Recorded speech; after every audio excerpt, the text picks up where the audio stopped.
After studying this module, you shall be able to know how the sequence databases are assessed, learn how structures of proteins can be viewed.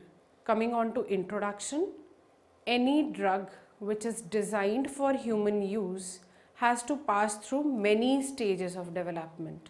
First, you need to identify the target protein for which is like absolutely essential for the invading pathogen.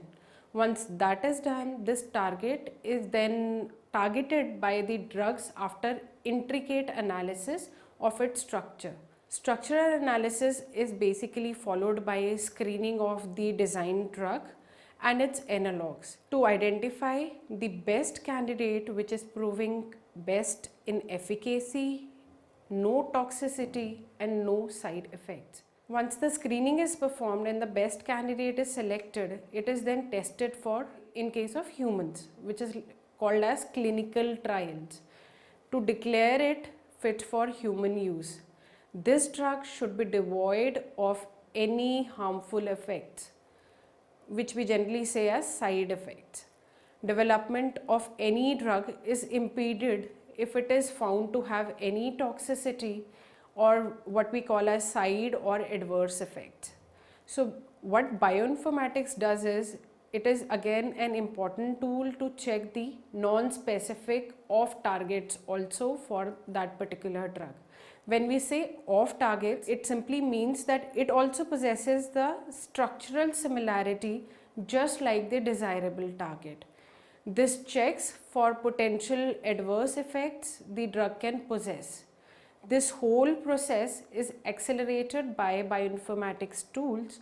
So in this module, we will discuss bioinformatic tools to understanding enzymes. How the flowchart goes like, we first identify the disease. From that disease, we need to find out what is the causative pathogen and the protein which is involved in this disease. So it generally takes years to identify this. Once that has been done, what next needs to be done is that we find out a drug which is effective against this disease protein. Again, years of effort. Then once the drug had been identified, what we next do is to go on with the preclinical testing. Again, years involved. Then what we do is, when we say it is being tested in preclinical testing, it is generally done in case of model organisms, mouse, chimpanzees. So these are basically the targets which we use to look for how the drug is effective. Then we scale it up and move on to our formulation stage, and after that we move on to how the clinical trials are conducted in case of humans, which again requires many years. So we have clinical trial 1, clinical trial 2 and 3. So this generally involves years altogether. And last but not the least, what the step is involved is for approval by FDA, which again takes years, which is like fit for declared fit for human consumption then. So let's move on to one of the finest examples to learn about it is HIV-1. HIV-1 could be used as a model system to study this drug designing. Bioinformatics allows us to study the protein and enzyme sequences, their structure, their functional domains, as well as their motifs. So this study is then extended to designing of the drugs. Let us just take one example to understand it with more clarity. We can start working with the human immunodeficiency virus 1, which is HIV-1 as an example. Now, HIV-1 is supposed to be the causative agent of acquired immunodeficiency syndrome, which is nothing but AIDS. It has essentially 15 different proteins. First, find out the sequence for HIV-1 protease. That we need to go to NCBI nucleotide. So we can give the HIV-1 protease as the search term in this database. So what we find are the various structures coming from in complex with various inhibitors or substrate analogs. Remember, The structures of proteins and enzymes are best worked out in the presence of a poor substrate or an inhibitor, because in such a case they can provide the information about the substrate binding site, as it is a stable complex. Had it been good substrate for our enzyme, it would have stayed for a very lesser duration, not possible. So that duration would have been so small that it wouldn't have been possible to decipher the structure in such a small duration. So let's open this structure. This is coming from an X-ray diffraction study at a resolution of 1.8 Armstrong. This protease inhibitor exert the potent inhibition on the replication of HIV, which are highly resistant to one of the already tried inhibitors of HIV-1 protease. Let's look at its 3D view. We require JS-mol, PyMol or RAS-mol viewers to have the in-depth analysis. Coming on to this we can see there are various beta turns, the beta sheets, alpha helices, which can be visible here, and shown in between is a inhibitor in complex with which these people have tried to study the structure of the protease. From the right hand click, we can obtain various measurements in case we need to design the inhibitor. All these are basically the preliminary studies to design the drugs, which can basically fit into the cleft into these structures. The chemical groups in the ligand or drug should be such that they can get attracted towards the substrate binding site. This is what is exactly known as the molecular modeling. Hence, we can say that molecular modeling has greatly accelerated the drug discovery process. Now, these drugs, once they have been after the detailed structural analysis, can be assessed by high throughput screening to assess their efficacy. Remember, these dry lab experiments have always to be pulled up with the wet lab experiments to actually infer something. Other information such as patterns of secondary structures in the sequence of HIV-1 protease can also be seen using this database. The current treatment regime consists of inhibitors of 3 out of these 15 proteins which are contained in one HIV-1 molecule. These are namely protease, reverse transcriptase and integrase. Remember, when we talk of the treatment regime, it is consisting of protease, reverse transcriptase as well as integrase. So these are the proteins which are like host, not the host specific proteins but are pathogen specific proteins. So these are commonly found and very important for the HIV-1 life cycle that we have just seen in this video. Remember, structures of proteins and enzymes can be best worked out only in the presence of poor substrate or inhibitor, because they can provide the information about the substrate binding site. Because the poor substrate or the inhibitor is going to stay long with the enzyme or the protein, but not the good substrate. Good substrate will have a capacity to quickly form the product, while which is not the case with the poor substrate or the inhibitor. So this substrate binding site can basically be best worked out when we take poor substrate or the inhibitors. So because of the stable complex, while if by any chance we are using a good substrate, remember it is transiently bound to the enzyme and quickly converted to products before we could derive any information about the enzyme or the substrate binding site.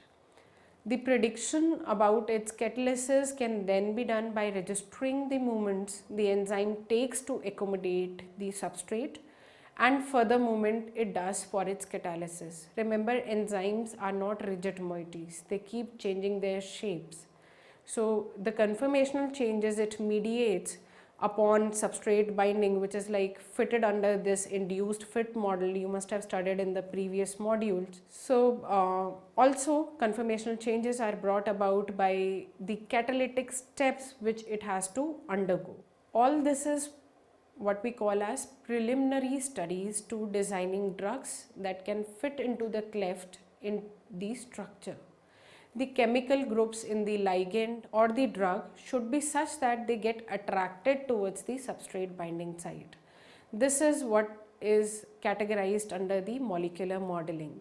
So when we say molecular modeling, it has basically accelerated the drug discovery process. These drugs which have been found from molecular modeling are then assessed by what is known as high throughput screening to assess for their efficacy. When we use this word efficacy, that means whether the drug is effective against the target, whether it is 100% efficient, whether it is 20% efficient. So we generally screen them for their efficacy.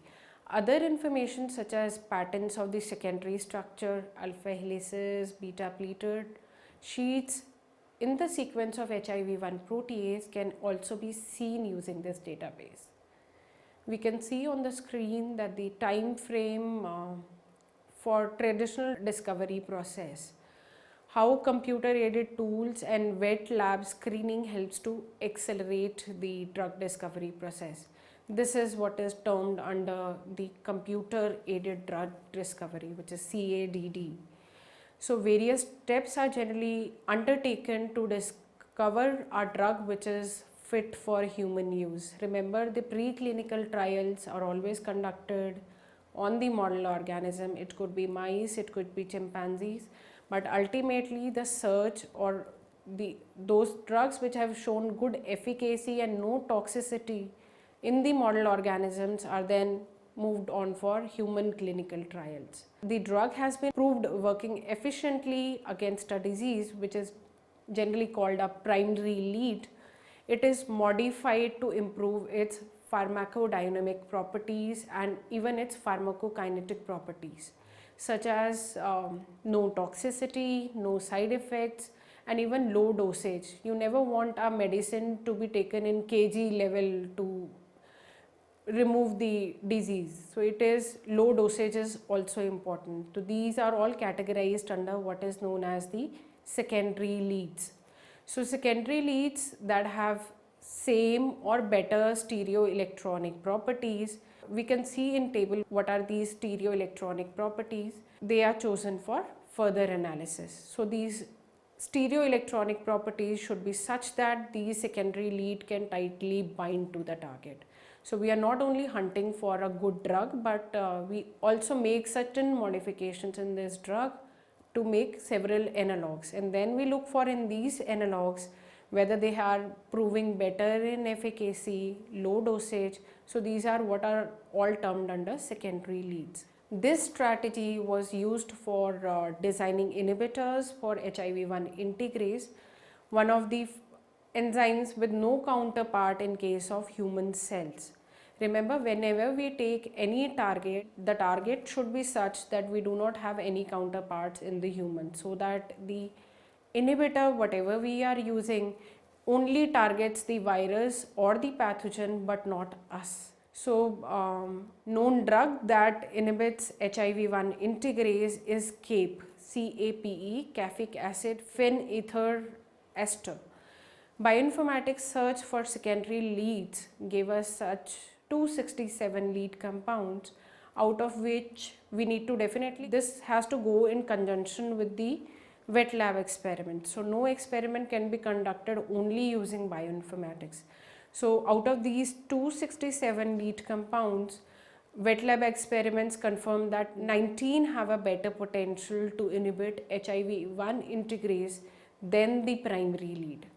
So quantitative structure activity relationship QSAR studies are conducted to establish a relationship between the structural with their biological properties.